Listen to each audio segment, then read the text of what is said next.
Assalamualaikum warahmatullahi wabarakatuh.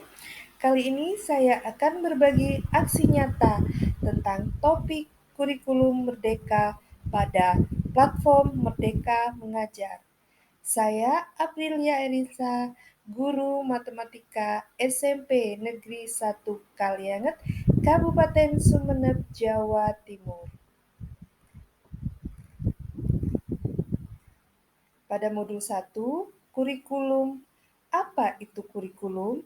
Pengertian kurikulum belum ada yang mengikat secara universal. Kurikulum itu kompleks dan multidimensi.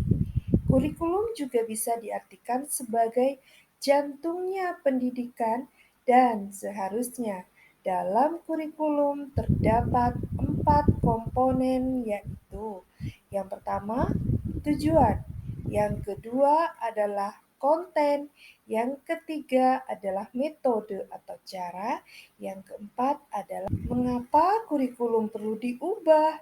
Kurikulum harus bersifat dinamis, yaitu mengikuti perkembangan zaman.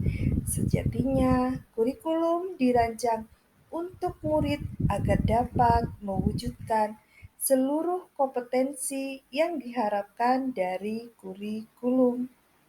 Mengapa kurikulum perlu diadaptasi? Karena adanya keadaan sekolah dan tempat yang berbeda-beda, serta keberagaman murid.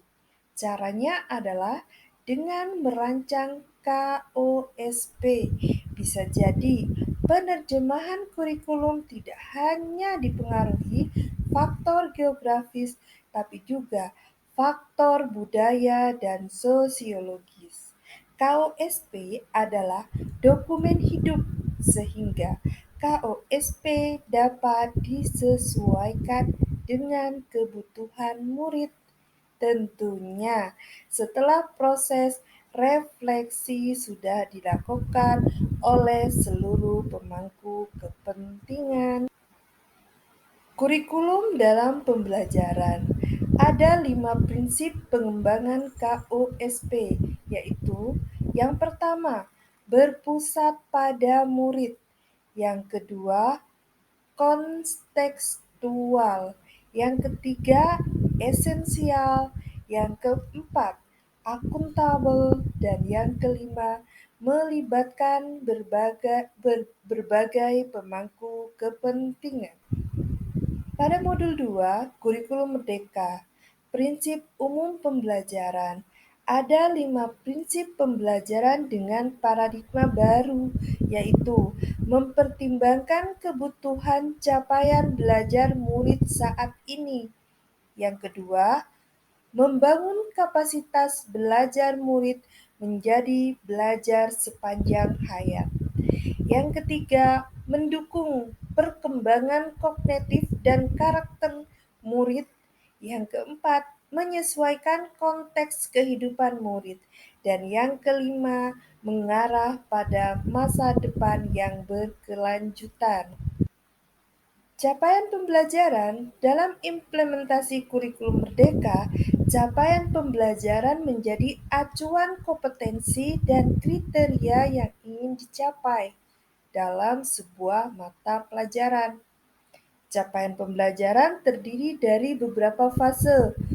Fase A dari kelas 1 sampai kelas 2 SD. Fase B dari kelas 3 sampai kelas 4 SD.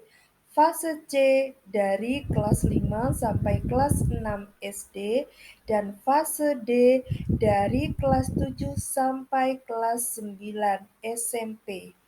Fase E kelas 10 SMA dan fase F kelas 11 sampai kelas 12 SMA.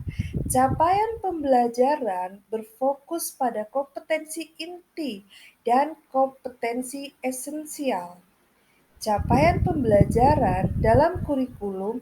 Salah satu semangat dalam kurikulum merdeka adalah konsep teaching at the right level atau mengajar pada tahapan pembelajaran yang sesuai. Konsep ini mengusung pembelajaran yang disesuaikan dengan tingkat capaian atau kemampuan awalnya. Kompetensi capaian pembelajaran dan profil pelajar Pancasila. Profil pelajar Pancasila adalah luaran jangka panjang yang diharapkan dari kurikulum untuk mewujudkan proses yang konsisten dari fase PAUD sampai jenjang SMA atau SMK. Struktur pembelajaran dengan paradigma baru. Pembelajaran dengan paradigma baru merupakan upaya penumbuhan pembelajar sepanjang hayat yang sesuai dengan profil pelajar Pancasila. Pembelajaran kurikulum prototipe adalah kurikulum merdeka yang terdiri dari intrakurikuler, ekstrakurikuler, dan program penguatan profil pelajar Pancasila. Demikian aksi nyata yang saya buat. Semoga bermanfaat. Terima kasih sudah menonton dan saya lampirkan beberapa dokumentasi aksi nyata saya dan alhamdulillah pada topik ini, pada topik kurikulum merdeka, saya sudah mendapatkan sertifikat. Salam hebat untuk semua guru-guru di Indonesia. Ayo semangat mewujudkan pendidikan yang lebih maju lagi. Terima kasih.